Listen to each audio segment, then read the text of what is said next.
Morning সবাইকে। তোমাদের আমি কার্বোহাইড্রেট চ্যাপ্টারটা পড়াচ্ছিলাম। কার্বোহাইড্রেটসে আমি আজকে ফ্রুক্টোজের বদ্ধ শৃঙ্খলটা পড়াবো। ফ্রুক্টোজের বদ্ধ শৃঙ্খল or cyclic structure of fructose। উপরিউক্ত ঘটনা যেগুলো আমরা পড়লাম, যে শুষ্ক, আগের দিন পড়েছি, শুষ্ক HCl এর উপস্থিতিতে ফ্রুক্টোজ কি করে না, এক অণু মিথাইল অ্যালকোহলের সাথে বিক্রিয়া করে দুটো সমাবয়বী মিথাইল ফ্রুক্টোসাইড তৈরি করে। যে ঘটনায় এই ঘটনাটা সরল কাঠামো দিয়ে ব্যাখ্যা করা যায় না, ঠিক আছে? সেই জন্য আর ফ্রুক্টোজের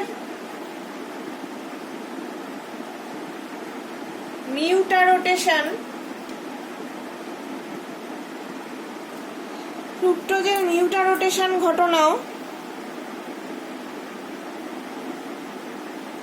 ব্যাখ্যা করা যায় না।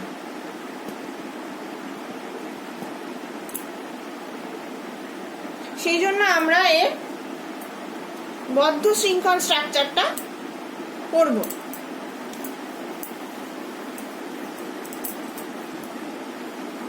তাহলে উপরিউক্ত ঘটনাগুলো ফ্রুক্টোজের বদ্ধ শৃঙ্খল গঠনের সাহায্যে ব্যাখ্যা করে। তাহলে দুটো গঠন সম্ভব, এর দুটো গঠন সম্ভব। ফ্রুক্টোজটা আমরা জানি এটা কাইরাল কার্বন ও এই যে এটা হচ্ছে সাইক্লিক স্ট্রাকচার।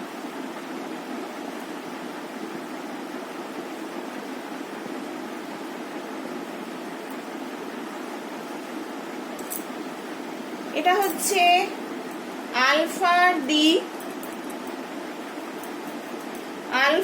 ডি ফ্রুক্টোপাইরানোজ। এই স্ট্রাকচারটা হচ্ছে আলফা ডি ফ্রুক্টোপাইরানোজ।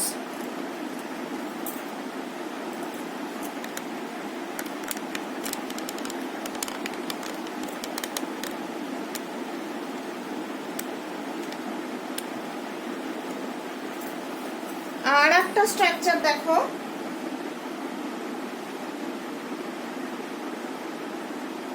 একই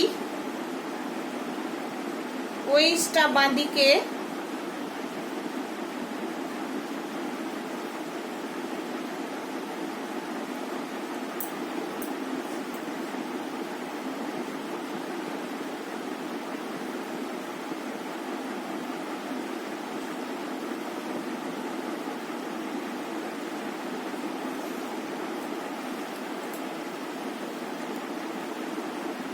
এটা হচ্ছে বিটা ডি ফ্রুক্টোপাইরানোজ। আলফা ডি ফ্রুক্টোপাইরানোজ আর এটা হচ্ছে বিটা ডি ফ্রুক্টোপাইরানোজ। তাহলে এটা হচ্ছে ফিসার অভিক্ষেপ, ফিসার সংকেত। এটা হচ্ছে আমাদের ফিসার সংকেত। এবার হচ্ছে হাওয়ার সংকেতটা কিরকম হবে, যেটা সাইক্লিক রিং হিসেবে আমরা দেখাচ্ছি।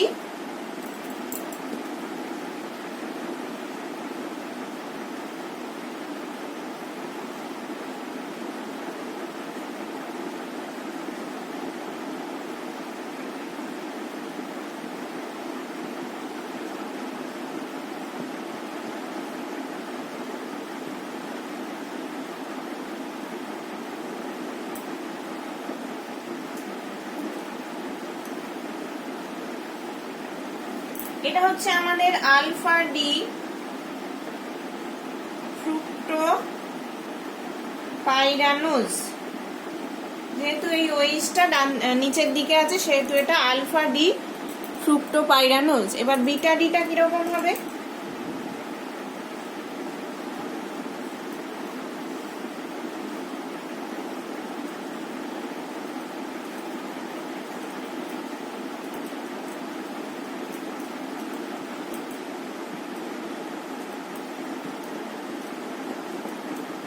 এটা হচ্ছে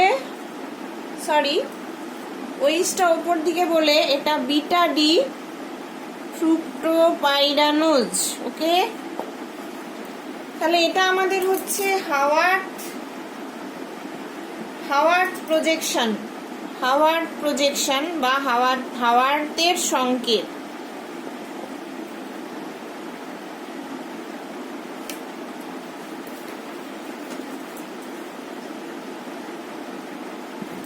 তাহলে আগের পৃষ্ঠায় যেটা আমরা কাঠামোতে অপ্রতিসম কার্বনের ডান দিকে যে ওইচ মূলক যুক্ত যে ওইচ মূলকটা যুক্ত তা তলের নিচে এবং কাঠামোতে যে ওইচ মূলকটি কার্বনের বাম দিকে যুক্ত সেটা তলের ওপরে আমরা দেখছি। বাঁ দিকে থাকলে তলের ওপরে থাকবে, ডান দিকে থাকলে তলের নিচে থাকবে। প্রথম কাঠামো বিন্যাসকে আমরা বলছি আলফা ডি ফ্রুক্টোপাইরানোজ, পরেরটাকে বলছি বিটা ডি ফ্রুক্টোপাইরানোজ। এবার বিভিন্ন রাসায়নিক পরীক্ষা আমরা করেছি। বিভিন্ন রাসায়নিক পরীক্ষার সাহায্যে বদ্ধ শৃঙ্খল গঠন প্রমাণ করা যায়। ফ্রুক্টোজকে মিথাইল অ্যালকোহল এবং HCl এর সঙ্গে উত্তপ্ত করলে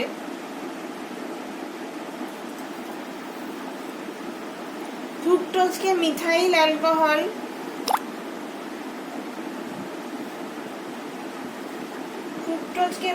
অ্যালকোহল এবং HCl এর সঙ্গে উত্তপ্ত করলে আমরা কি পাই? মিথাইল ফ্রুক্টোসাইড উৎপন্ন হয়, যেটা ডাইমিথাইল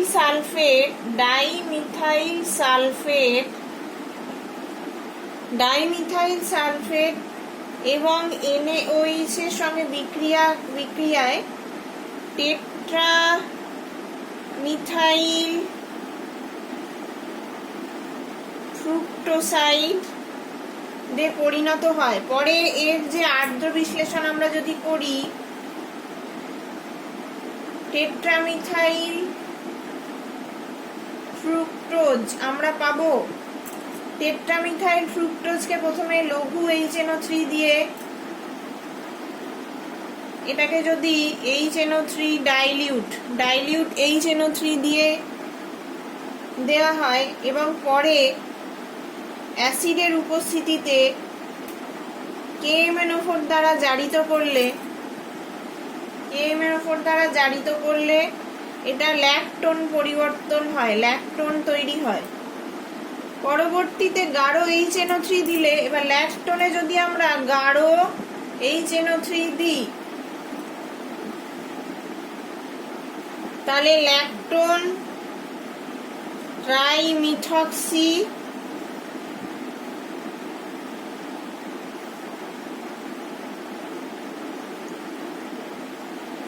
গ্লুটারিক অ্যাসিডে জারিত হয়।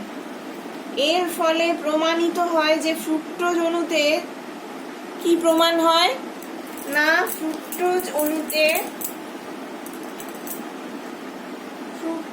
অণুতে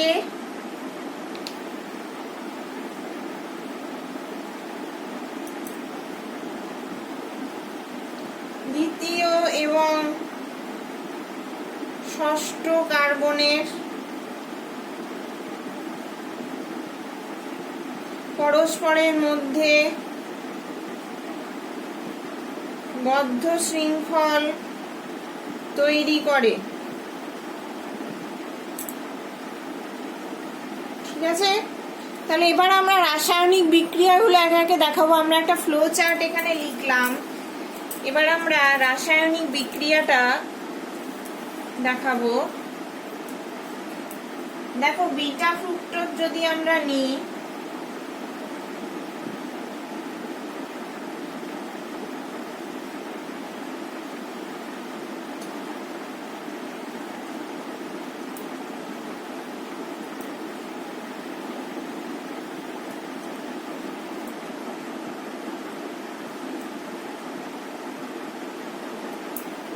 বিটা ফ্রুক্টোজ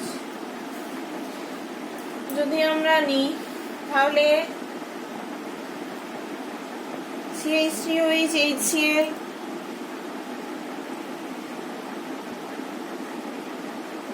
OCH3,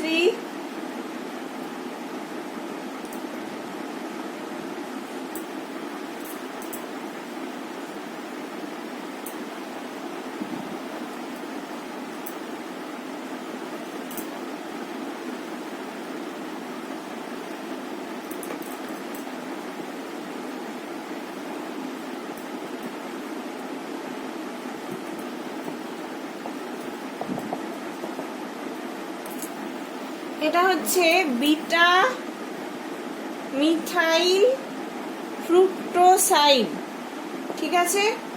এবার এর মধ্যে আমরা মিথাইল সালফেট আর NaOH দেব। এর মধ্যে মিথাইল সালফেট প্লাস NaOH দিলে আমরা কি পাবো?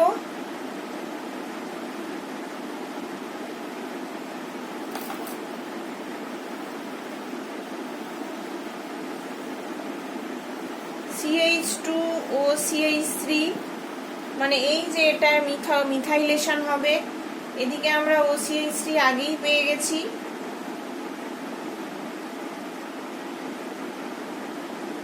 আর একটা পাবো আমরা এখানে OCH3, সব কটা মিথাইলেশন হয়ে যাবে। দেখো মিথাইল সালফেট দিয়ে NaOH দিয়ে আমরা হিট করলাম, তাহলে এটা কি হবে? Methyl methyl beta ফ্রুক্টোসাইড।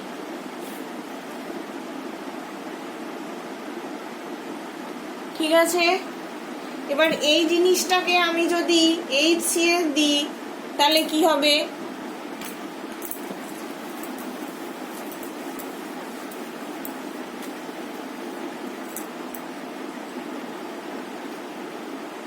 ওটার মধ্যে যদি আমরা HCl দিই তাহলে আমি এরকম একটা স্ট্রাকচার পাবো।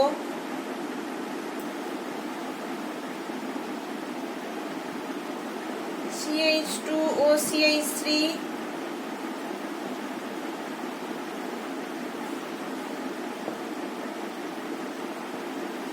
OCH3H, HOCH3,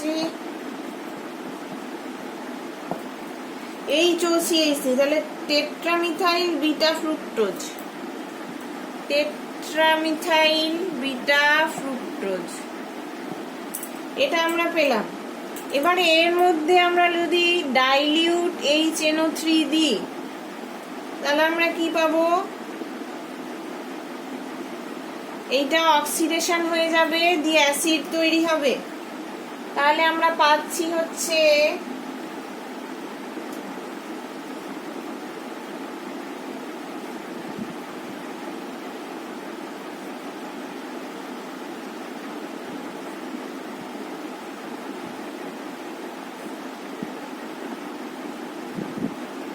এটা অ্যাসিড তৈরি হয়েছে, ঠিক আছে।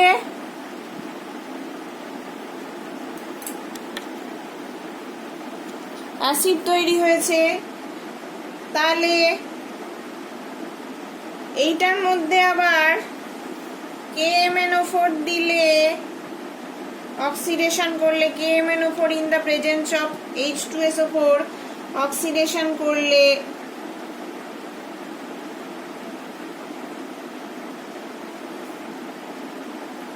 COO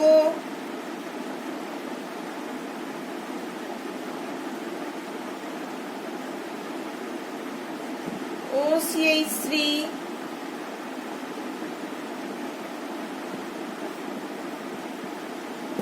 এইটা পাবো। এটা হচ্ছে একটা ল্যাকটোন, ল্যাকটোন, এদেরকে ল্যাকটোন বলে। এই ল্যাকটোনটাকে আবার অক্সিডেশন করলে গাঢ় HNO3 দিয়ে CO2H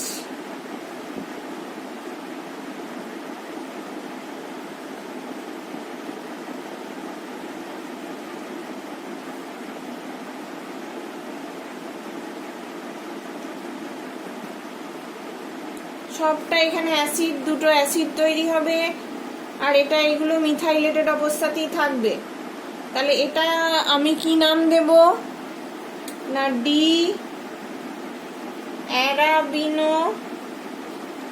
অ্যারাবিনো tri methoxy glutaric acid. Fructose বিশেষভাবে বহুমূত্র রোগীর খাদ্য, আখ থেকে প্রাপ্ত শর্করার বিকল্প হিসেবে কাজ করে। আচ্ছা, এটা গেল আমাদের ফ্রুক্টোজের সাইক্লিক স্ট্রাকচার এর প্রমাণ। ঠিক আছে,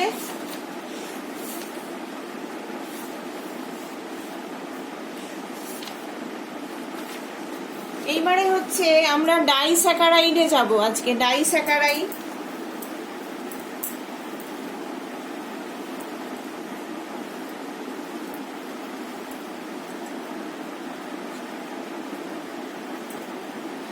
ডাইস্যাকারাইড এর মধ্যে আমরা কি কি পেতে পারি? ডাইস্যাকারাইড হলো এমন একটি শ্রেণীর শর্করা যার আর্দ্র বিশ্লেষণে, যেটা আর্দ্র বিশ্লেষণ করলে আমরা দুটো মনোস্যাকারাইড পাই, এরা হচ্ছে ডাইস্যাকারাইড।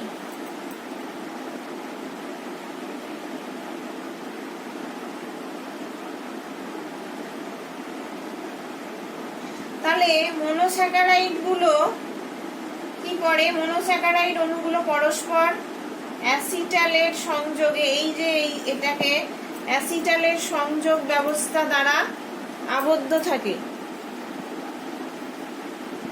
সংযোগ দ্বারা আবদ্ধ থাকে। হয়েছে? তাহলে এই বন্ধনকে গ্লাইকোসাইডিক বন্ধন বলা হয়। এই বন্ধনটাকে কি বলে? গ্লাইকোসাইডিক বন্ধন বলা হয়। এই অ্যাসিটাল গঠনগুলোকে গ্লাইকোসাইড বলে, যেমন সুক্রোজের গ্লাইকোসাইড বন্ধন।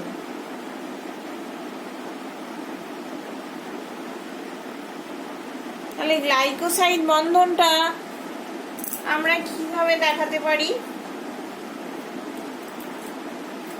গ্লুকোজ থেকে উৎপন্ন গ্লাইকোসাইডকে গ্লুকোসাইড বলে, গ্লুকোসাইড বলে। এর যে ডাইস্যাকারাইডটাকে গ্লুকোসাইড বলে। তাহলে বিজারণ ক্ষমতার উপর ভিত্তি করে ডাইস্যাকারাইডকে দুটো ভাগে ভাগ করা হয়। তারা কি কি? 1 নম্বর বিজারণ ক্ষমতা যুক্ত শর্করা or reducing sugar। 2 নাম্বার বিজারণ ক্ষমতাবিহীন শর্করা, নন রিডিউসিং সুগার।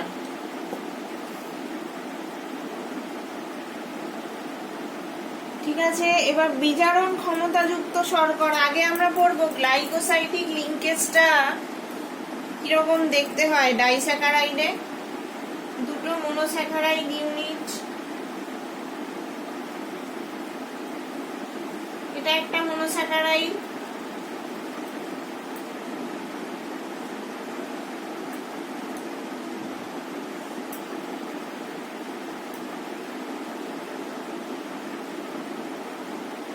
এটা একটা মনোস্যাকারাইড।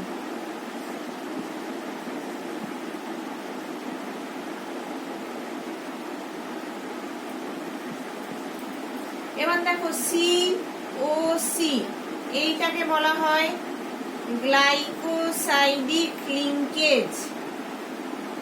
ঠিক আছে, তাহলে দুটো মনোস্যাকারাইড ইউনিট গ্লাইকোসাইডিক লিঙ্কেজ দ্বারা যুক্ত হয়ে ডাইস্যাকারাইড তৈরি করে। এবার বিজারণ ক্ষমতাযুক্ত শর্করা বা রিডিউসিং সুগার,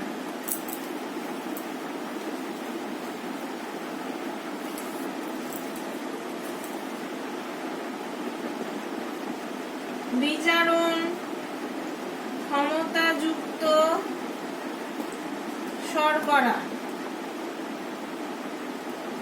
রিডিউসিং সুগার, এই সমস্ত ডাইস্যাকারাইডকে উপাদান মনোস্যাকারাইড গুলোর যে কোনো একটি কার্বনিন মূলক মুক্ত থাকে। রিডিউসিং সুগারে কি থাকে,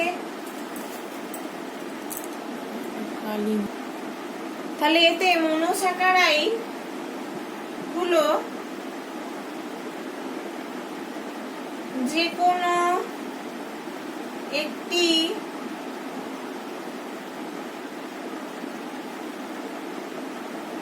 কার্বনিন মূলক মুক্ত থাকে, ফলে তারা বিজারণ ক্ষমতা দেখায়। যেমন ল্যাকটোজ, ম্যালটোজ ইত্যাদি। এরা মিউটারোটেশনে অংশগ্রহণ করে।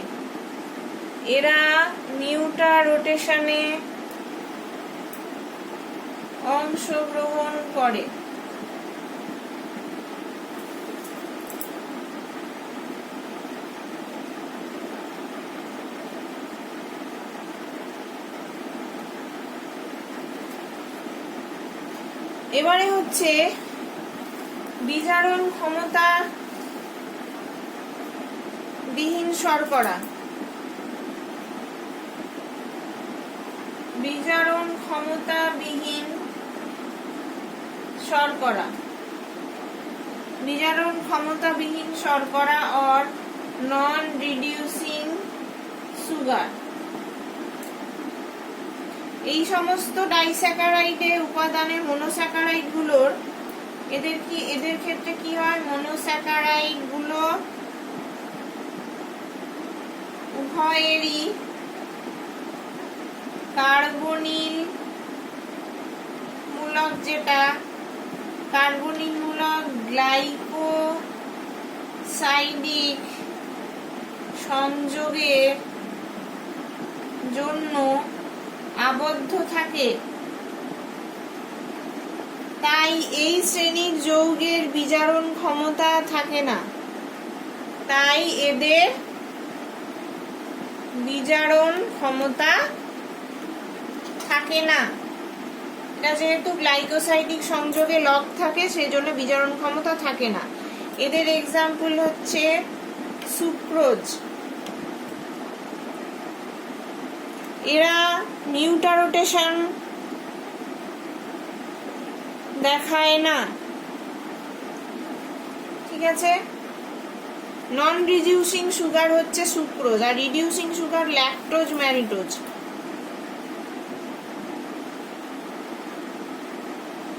আচ্ছা, তাহলে আজকে আমরা এইটুকুই পড়বো। এর পরের দিন সুক্রোজ, ম্যালটোজ, এদের স্ট্রাকচার গুলো তোমাদের সিলেবাসে আছে, শুধু লিঙ্কেজ গুলো কেমন করে থাকে, আর পলিস্যাকারাইডটা পড়বো। পলিস্যাকারাইডের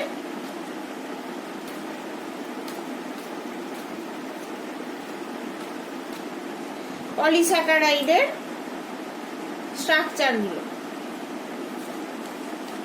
তাহলে আজকের মতন এটুকুই থাকলো।